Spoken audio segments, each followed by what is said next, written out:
Hi there and welcome along.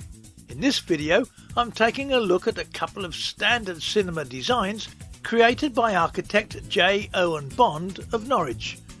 Primarily designed for independent cinema proprietors of the mid-1930s, they came in two basic plans.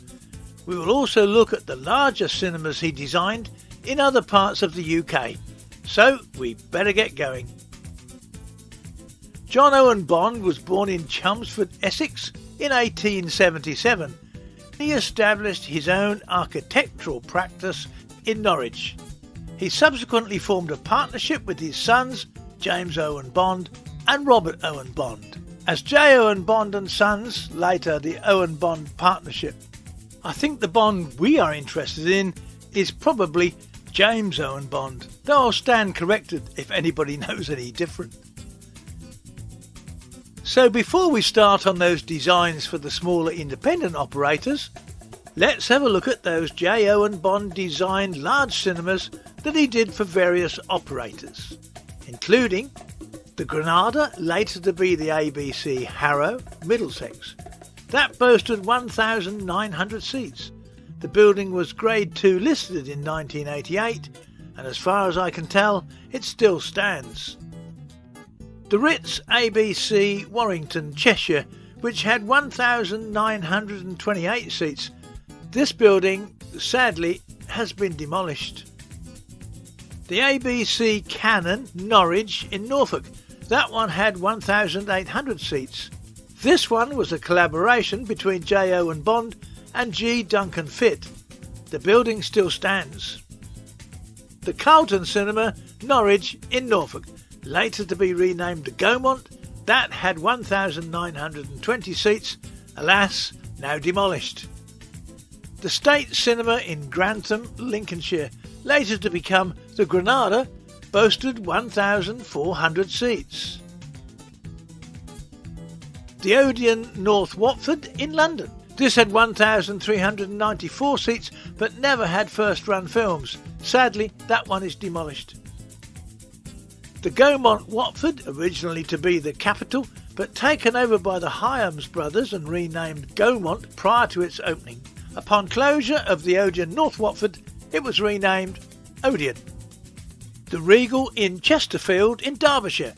Owners included Lou Morris, the ABC and Cannon. It boasted 2,048 seats, and the building still stands, but in another use.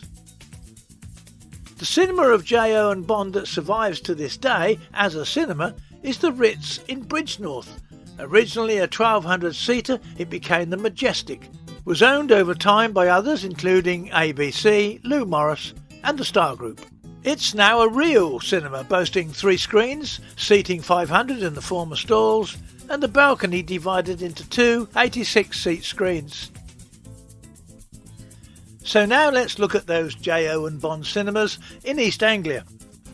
These were cinemas designed to 2 similar plans and used mainly by the Bostock cinema circuit and VEH cinemas of Victor Harrison. Both designs utilised a brick-built rectangular front section with the barn section auditorium behind it. Let's deal with the smaller design first. This utilised a single-storey brick front section with central foyer, office and toilets on either side. Behind the foyer and reached by climbing just a few steps was the projection room. The floor of the projection room had to be a few feet higher to maintain patron head clearance for the projector. The barn section on this design was similar width, but the height was lower than on the larger version. This design was ideal for smaller towns where operators had a tighter budget, and the average cost of a build only was approximately £3,000 in 1936. Maintaining auditorium width still allowed a seating capacity of approximately 500. Cinemas to this design included the Regal in Holt in Norfolk, and you can see our earlier video on the history of that one. The Regal in Watton in Norfolk, and the County at Aylsham in Norfolk. Now let's look at the larger, grander design. This one had a larger footprint and the brick front section was a 2-storey affair. On the ground floor was the main foyer with a central paybox, with ladies' toilets on the left side, plus a stairwell to the projection over an electrical intake cupboard. Double entrance doors to the auditorium were on each side of the pay box and kiosk.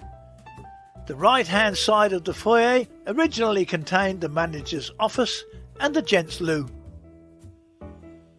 Upstairs was reached via an outside door and contained a central projection room carrying through to a separate rewind room and a separate rectifier room.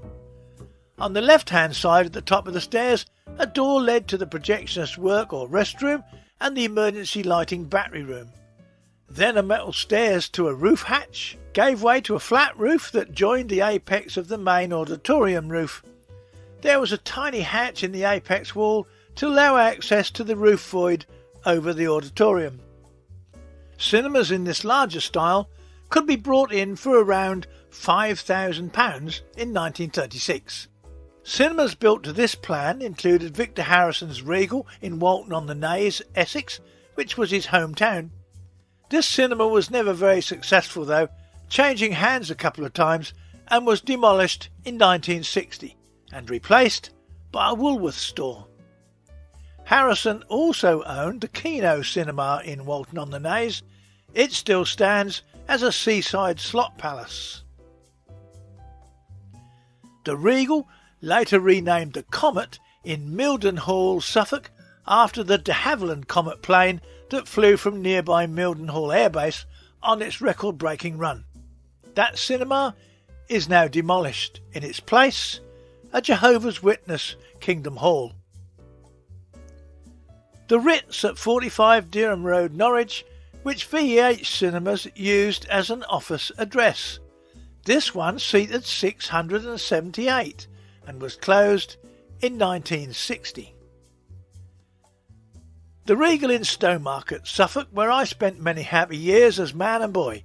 This one is still standing and operating as a cinema.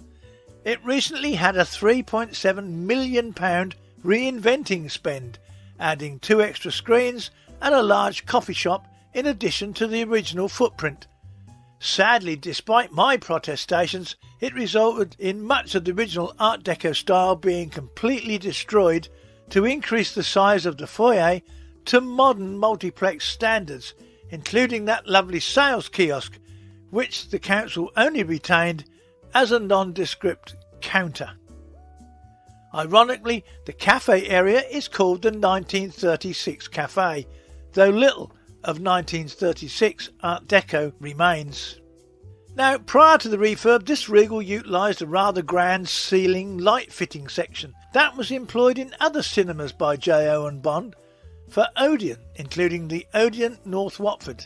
This time it's in the foyer. I still think the one in the ceiling in the Regal at Stowmarket is superb, but that's just a personal thing. Well, that's it for now. I hope you enjoyed this one. Don't forget to like and subscribe. See you next time. Be good to each other. Ta-ta.